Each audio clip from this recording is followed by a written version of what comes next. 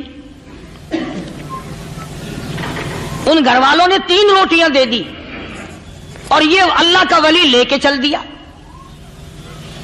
تو جس گھر سے 3 روٹیاں ملی تھی ان کے یہاں ایک کتا بھی تھا. وہ اس ولی کے پیچھے پیچھے لگ گیا اور بھونکار قریب تھا کہ کاٹ کھائے پھاڑ کھائے. اللہ کے ولی نے سوچا کہ یہ تو بڑا ظالم کتا پیچھے لگ گیا, 1 روٹی اس کو پھینک دوں, 2 مجھے کافی ہو جائیں گی, یہ اپنا اس کی ہلے لگ جائے گا, مشغول ہو جائے گا, میں نکل جاؤں گا. یہ کتاب کی بات ہے, حدیث کی نہیں. تو نفحۃ الیمن کتاب میں واقعہ یوں لکھا کہ کتا 1 روٹی کھا کے پھر بھاگ کے اس ولی کو مل گیا اور بہت بھونکار کاٹنے کے قریب ہوا. تو پھر اللہ کے ولی نے سوچا کہ یار 1 ہی روٹی کافی ہو جائے گی, یہ تو پھر ظالم پیچھے ہو گیا. اس نے دوسری روٹی بھی اس کو پھینک دی. اللہ کی شان, کتا دوسری روٹی کھا کر کے پھر ولی کے پیچھے پیچھے. اس نے سوچا ایسی روٹیوں سے تو یوں ہی بھلے, وہ تیسری بھی پھینک دی. کتے نے تیسری بھی کھا لی اور جب تیسری روٹی کھا کے کتا بھونکا, اب ولی کھڑا ہو کر غصے میں آ گیا اور کہنے لگا, او کتے تجھے شرم نہیں آتی؟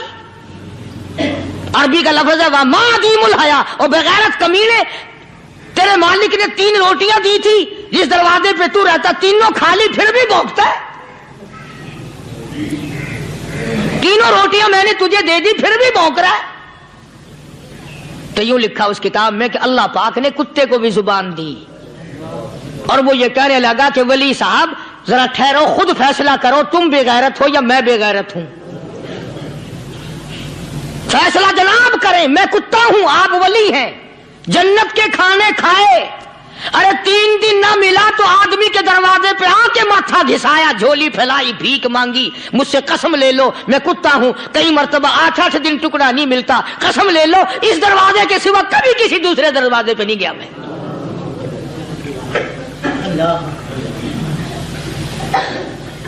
تجربہ کر لو, 3 دن کتے کو ٹکڑا ڈالو, چوتھے دن دم ہلا کر تمہارے پاؤں میں لٹے گا.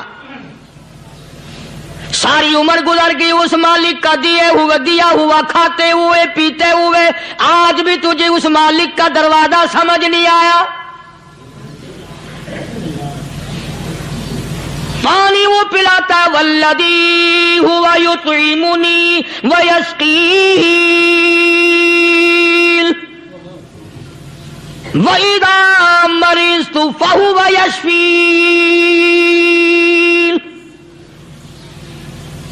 کتنا کھلاتا ہے, کتنے اعلیٰ درجے کے کھانے کھلاتا ہے, طرح طرح کے کھانے کھلاتا ہے. پالا اس نے, سنبھالا اس نے, زندگی اس نے دی, اولاد اس نے دی, خوبصورت بیوی اس نے دی, گھر آباد اس نے کیا. تھوڑی سی پریشانی آ گئی, اب جا کے قبر کے سامنے جھکا کھڑا ہے, اس مالک سے میرا کام نہیں چلا, اور 4 گز زمین میں پڑنے والے, تو میری حاجت روائی کر دے.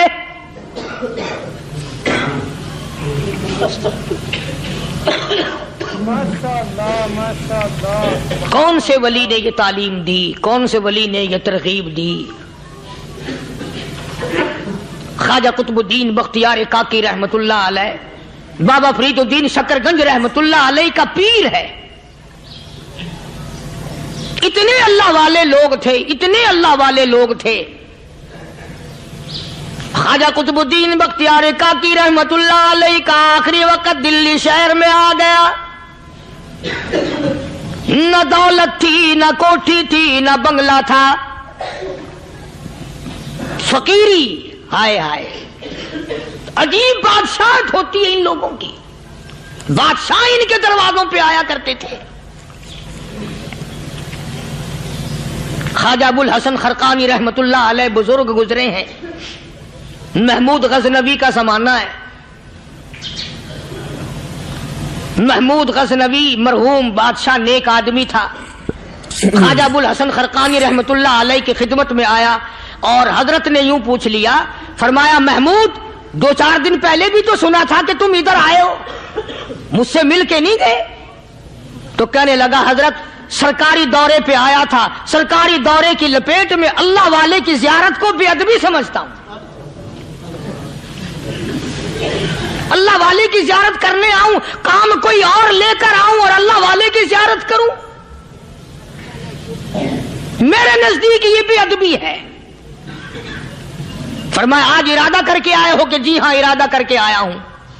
باتیں ہوتی رہی، محمود کہنے لگا حضرت آج بہت بڑا کام لے کر آیا ہوں، دعا فرماؤ۔ سومناتھ کے مندر پہ حملے کا ارادہ ہے، 70 راجاؤں کی فوج آئیں گی، 70 بادشاہوں کی فوج آئیں گی، 70 راجا ہندو اپنی فوج لے کر آئیں گے، میں اکیلا مسلمان مقابلے میں آؤں گا، دعا فرماؤ وہ قادر کریم مجھے فتح عطا فرمائے۔ کیسی نیت لے کر آیا کرتے تھے بادشاہ لوگ فقیروں کے دربار میں۔ آج تو اگر کسی ولی کے پاس بھی جاؤ گے، میں نے مولانا عبید اللہ انور مدثلو سے پچھلے دنوں عرض کر دیا، میں نے کہا حضرت آپ اپنے گھر میں ہی رہتے ہیں، باہر نہیں نکلتے، کئی دن لوگوں کو نیکی ملے گی، زیارت ہوگی، تو فرمانے لگے قاری صاحب آپ کو کیا پتا ہے، بس اسی کام کے لیے لوگ آتے ہیں، ہماری اینٹ پڑ دو، ہم نے مکان بنانا ہے، ہمیں دکان کا تعویذ دے دو، ہمارے پیچھے دشمن لگ گیا، ہمارا مقدمہ ہو گیا، اور یوں تو کہنے کوئی بھی نہیں آتا، دعا کر دو اللہ میری قبر میں بھلائی فرما دے۔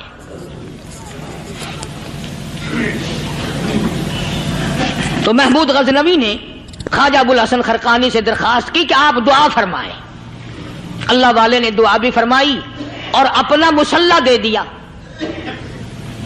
یوں فرمایا محمود جب مشکل وقت آ جائے اس مسلح پہ کھڑے ہو کر 2 رکعت نماز ادا کرنا۔ پتہ چلا کہ اللہ کی مدد جو ہے وہ نماز کے ساتھ ہے۔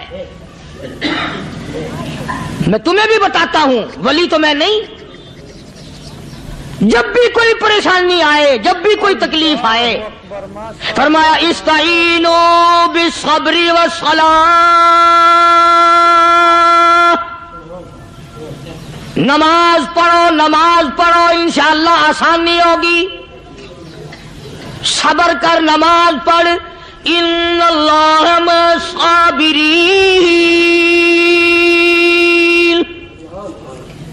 اللہ پاک صبر کرنے والوں کا ساتھی ہے، صبر بھی کرتا جا، نماز بھی ادا کرتا جا، جس سے تیرا بگاڑ ہے یوں بھی سوچتا جا میری طرف سے کوئی ظلم نہ ہو جائے، میں مارا جاؤں گا۔ مسلح ساتھ لے کر چلا گیا اور اپنی فوج کو لے کر کے سومناتھ کے مندر پہ حملہ کر دیا۔ مسلمان فوج بڑا سفر کر کے آئی تھی، دور سے آئی تھی، تھکی ہوئی تھی، چور چور تھی، اتنے حالات نہ تھے، اتنے ہتھیار نہ تھے، 70 راجاؤں کی فوج کے مقابلے میں مسلمانوں کو شکست ہو گئی۔ محمود غزنوی کو خبر دی گئی بادشاہ شکست ہو گئی۔ محمود نے 2 رکعت نماز ادا کی، اور یہ بھی بتا دوں اللہ والوں کا اتنا ادب کیا محمود غزنوی نے کہ اس مسلح پہ کھڑے ہو کر نماز نہیں پڑھی، اس کو سر کے اوپر رکھ کے نماز پڑھی۔ مسلح اللہ والے کا سر پہ رکھ لیا اور نماز پڑھی خدا کے حضور میں، اور پھر سر سجدے میں رکھ دیا، میرے پروردگار بے نیاز خالق و مالک، میں گناہگار سہی، میں سیاکار سہی، میں تیرا بندہ ہوں، او میرے مولا مقابلہ کفر سے ہے، حق پرستوں کی نہ کی تو نے گر دل جوئی نہیں، تانا دیں گے بت کے مسلم کا خدا کوئی نہیں، او میرے پروردگار آج مجھے ذلیل نہ کر، آج میری شکست نہ کر، آج مسلمانوں کو شکست نہ دے، اور بے نیاز پروردگار کافر کہیں گے ان کا خدا کہاں گیا۔ بس محمود غزنوی نے اللہ کی حضور میں نماز ادا کی اور دامن پھیلایا اور سر سجدے میں رکھا، وہ اطلاع ملی کہ شکست فتح میں بدل گئی۔ چنانچہ جمعے کا خطبہ محمود غزنوی نے سومناتھ کے مندر کے اندر دیا۔ اس قدر اللہ والوں کو دلچسپی تھی ان معاملات سے کہ قوم کے لیے بھلائی ہو، ملک کے لیے بھلائی ہو، عوام کے لیے آخرت کی دنیا کی بھلائی مقصود تھی۔ خواجہ قطب الدین بختیار کاکی رحمت اللہ علیہ دلی شہر میں رہتے ہیں، بادشاہوں کا زمانہ ہے۔ اللہ اللہ کیا عجیب لوگ تھے۔ آج تو اچھے بھلے دیندار طبقہ نماز پڑھانے والوں کو نماز کے، غسل کے، وضو کے مسائل معلوم نہیں۔ دوستو ایسا وقت تھا، ایسا وقت تھا، سلطان صلاح الدین خلجی رحمت اللہ علیہ کو بادشاہ ہو کر عربی کی بہت بڑی 4 جلدوں میں کتاب ہے ہدایہ بادشاہ صلاح الدین خلجی کو زبان نہیں یاد تھا، اتنی بڑی عظیم کتاب زبان نہیں یاد تھی۔ وہ بادشاہ بھی ہوا کرتے تھے اور ولی بھی ہوتے تھے۔ سلطان عالمگیر رحمت اللہ علیہ بہت بڑا بادشاہ ہو کر، اورنگزیب ہے، عالمگیر ہے، اتنا بڑا عظیم بادشاہ، مگر حضور کریم صلی اللہ علیہ وسلم کی 5000 حدیث پاک اس بادشاہ کو زبان نہیں یاد تھی، اور قرآن کا حافظ تھا، قرآن کا قاری تھا، قرآن کا عالم تھا، قرآن کا مفسر تھا، ولی بھی تھا، بادشاہ بھی تھا، اللہ والا بھی تھا، اور اتنا خوف تھا دل میں تمہیں کیا بتاؤں۔ اللہ اکبر، بادشاہ ہو کر کے کپڑا خریدا، مزدوری کر کے کپڑا خریدا بادشاہ نے، اور کپڑا خرید کر اس کی ٹوپیاں اپنے ہاتھوں سے سی۔ عالمگیر رحمت اللہ علیہ نے اس کی ٹوپیاں اپنے ہاتھوں سے سی، اور چاندنی چوک دلی میں کھڑے ہو کر فروخت کی، بیچی۔ 6-7 روپے جمع کر کے ایک تھیلی میں بند کر کے اوپر لکھا عالمگیر کا کفن ان پیسوں سے خریدا جائے۔ کبھی ہم نے بھی سوچا جو رشوت مارنے والا آدمی ہے، بتاؤ اس کے لیے کفن کہاں سے اچھے پیسے تلاش کر کے لایا جائے گا؟ رشوت کا ہی کفن ملے گا نا۔ جو آدمی ملاوٹ کر کے پیسے کماتا ہے، فنکاری کر کے پیسہ کماتا ہے، دغا اور فریب کر کے پیسے کماتا ہے، تو آج ہمارا کفن بھی صحیح نہیں، کفن بھی دغا والا، فریب والا، ملاوٹ والا۔ بلکہ تم تو کہتے ہو کہ آج کل کھانے کے لیے خالص کچھ نہیں ملتا، میں کہتا ہوں میت کو غسل دینے کے لیے پانی خالص نہیں ملتا۔ یہ جو ہم موٹریں نلکے لگاتے ہیں، یہ پیسے کون سے ہمارے خالص ہیں؟ جو صابن میت کو مل رہی ہیں کون سے پیسوں کا خریدا ہوا ہے؟ جو خوشبو میت کو لگ رہی ہے کون سے پیسوں کی خریدی ہوئی ہے؟ جو کفن پڑ رہا ہے وہ کیسے پیسوں کا کفن ہے؟ اور میں آگے بڑھ کر کے کہتا ہوں جو کندھوں پہ اٹھائے جا رہے ہیں وہ کون سے کتب ہیں، کون سے ابدال ہیں؟ جس نے میت کو غسل دیا ہے کبھی معلوم کیا کہ وہ کتنا بڑا نیک آدمی ہے؟ یہ تو ہمارے آخری وقت کا حال ہے، اور اس طرف کسی کا دھیان نہیں، سوچ نہیں، بچار نہیں، قطعی طور پر اندھے ہو جاتے ہیں۔ او میاں ٹھیک ہے جو کچھ ہو رہا ہے۔ اچھا ایک بات عرض کروں، اللہ تبارک و تعالیٰ کے یہاں جب ہم جائیں گے، اگر اور سارے معاملات کو چھوڑ دو، اللہ پاک یہی پوچھ لے کہ میاں یہ کفن جو پہن کے آیا یہ کیسا ہے؟ یہ جو کفن پہن کے آیا یہ کیسا؟ ہم کیا جواب دیں گے؟ بادشاہ عالمگیر رحمت اللہ علیہ نے تھیلی پہ لکھ کر کے بند کر کے رکھ دیا، جب میرا انتقال ہو جائے، میری موت آ جائے، جب میں دنیا سے رخصت ہو جاؤں، جب میں دنیا سے چلا جاؤں، میرا آخری لباس جو میں نے ساتھ لے کے جانا ہے، وہ شادی کے جوڑے دنیا تیار کرتی ہے، سفر کے جوڑے دنیا تیار کرتی ہے، غیر ملکوں میں جانے کے لباس دنیا تیار کرتی ہے، ادھر ادھر جانے کے لیے، تقریبوں میں جانے کے لیے جوڑے لباس پوشاک دنیا تیار کرتی ہے۔ اور میں کہتا ہوں لوگوں، قبر کی پوشاک ہم کب تیار کریں گے؟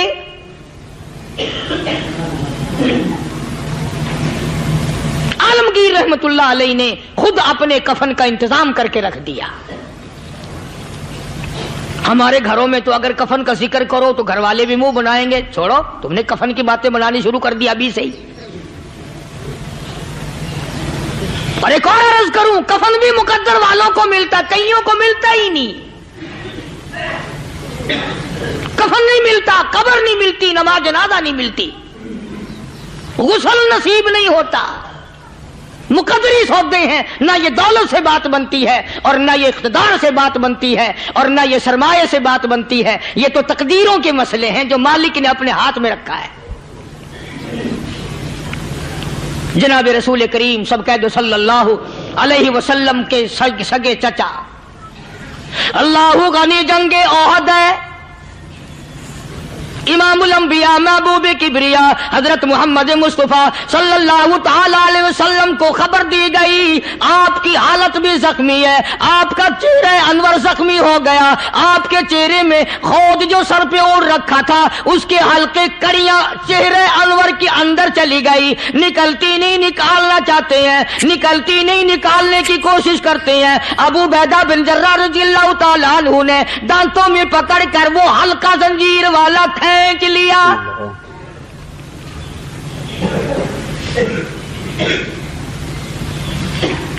اللہ غنی، ادھر خون کا پھوارا چھوٹا، خون کا پھوارا چھوٹا۔ اللہ، عرش الہی سے آواز آئی، جبریل، پل جھپکنے کے برابر جبریل ساری دنیا کا نظام طے کر سکتا ہے۔ توجہ، اللہ نے آواز دی، جبریل، عرض کیا حضور، فرمایا یاد رکھ اگر میرے محبوب کا خون زمین پہ گر گیا تو پھر تو جبریل کا آئے گا۔ سدرۃ المنتہا سے سیکنڈ تو بڑی چیز ہوتی ہے، پل جھپکنے سے پہلے جبریل نے آ کر اس خون کو سنبھالا ہے۔ اتنی عظمت ہے سرکار مدینہ صلی اللہ علیہ وسلم کی اللہ تبارک و تعالیٰ کے یہاں اور ہر پیغمبر کی۔ ابراہیم علیہ الصلوۃ والسلام کو وقت کے بادشاہ نے منجنیق میں بٹھا کر یوں آگ میں پھینک دیا، اس منجنیق میں سے پنگوڑے میں سے خلیل نکل چکا، آواز آئی جبریل، جواب ملا حضور کہ میرا خلیل کو کیا ہوا؟ حضرت جبریل کو حکم ہوا یاد رکھ اگر خلیل کا ایک بال بھی جل گیا تو جبریل کس کام کا؟ اللہ تبارک و تعالیٰ کے فرشتے نے پہلے پہنچ کر آگ پہ پڑ بچھا دیے۔